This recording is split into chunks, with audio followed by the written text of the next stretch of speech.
নমস্কার, পাকবিচিত্রায় সকলকে স্বাগত জানিয়ে আমি আজ আরেকটি নতুন রেসিপি করে দেখাবো গন্ধরাজ পাবদা। তার জন্য এখানে আমি 8 পিস পাবদা মাছ নিয়েছি। মাছ আমি ভালো করে ধুয়ে নিয়েছি। মাছের পিসগুলো আমি একটু দেখিয়ে দিচ্ছি। এখন নুন হলুদ মাখিয়ে নিব। এখানে দিয়ে দিচ্ছি চা চামচের হাফ চামচ হলুদ গুঁড়ো আর দিচ্ছি চা চামচের হাফ চামচ নুন। এখন ভালো করে মাখিয়ে নিব। এখন নুন হলুদ ভালো করে মাছের সঙ্গে মাখিয়ে নিব। ভালো করে নেড়ে চেড়ে মাখিয়ে নিচ্ছি। দেখুন আমার নুন আর হলুদ মাখানো হয়ে গেছে।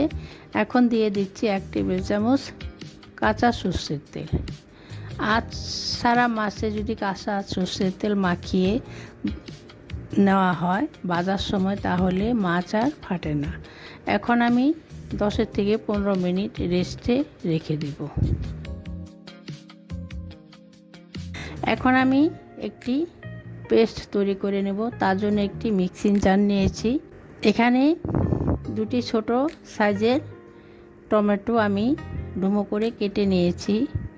1 ইঞ্চি আদা স্লাইস করে কাটা, 4টে গোটা কাঁচা লঙ্কা এখানে মিক্সিং জারে নিয়ে নেব। এখন একটা মিহি পেস্ট তৈরি করে নেব। এখন একটি মশলা তৈরি করে নেব।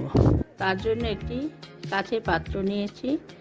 এখন দিয়ে দিচ্ছি চা চামচের 1 চামচ জিরে গুঁড়ো, চা চামচের হাফ চামচ ধনে গুঁড়ো, চা চামচের 1 চামচ হলুদ গুঁড়ো, চা চামচের হাফের একটু কম কাশ্মীরি লঙ্কার গুঁড়ো। এতে সুন্দর একটা কালার আসবে। আপনারা চাইলে দিতেও পারেন, আবার নাও পারেন। চা চামচের হাফ চামচ নুন, অল্প পরিমাণে জল। এখন ভালো করে মিশিয়ে নেব।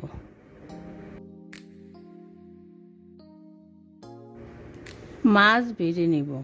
ভাজার জন্য গ্যাসে একটি ননস্টিক প্যান বসিয়ে পরিমাণ মতো সর্ষের তেল দিয়ে গরম করে নিয়েছি। রান্নাটা আমি সর্ষের তেলে করব। এখন এক এক করে মাছ ভেজে নেব। দেখুন আমার 1 পিঠ হয়ে গেছে, উল্টে দিব।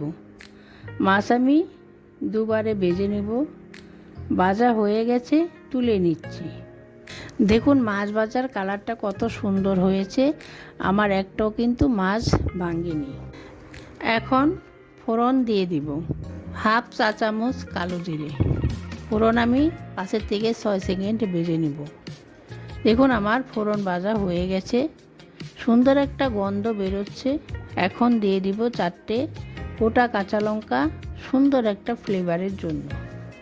এখন দিয়ে দিচ্ছি আগে থেকে বানিয়ে রাখা টমেটো পেস্ট। এখন ভালো করে কষিয়ে নেব 2 থেকে 3 মিনিট। এ সময় গ্যাস আমি লো টু মিডিয়ামে রেখেছি। এখন অনবরত নেড়েচেড়ে কষিয়ে নেব। দেখুন আমার কষানো হয়ে গেছে। এখন দিয়ে দিব আগে থেকে বানিয়ে রাখা মশলা পেস্ট দিয়ে ভালো করে কষিয়ে নেব। দেখুন আমার কষানো হয়ে গেছে, তেল রিলিজ হতে শুরু করেছে।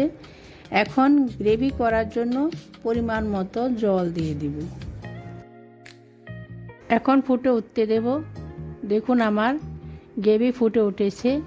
এখন আগে থেকে ভেজে রাখা মাছ দিয়ে দিব। এখন 2 থেকে 3 মিনিট রান্না করে নেব। দেখুন আমার রান্না হয়ে গেছে।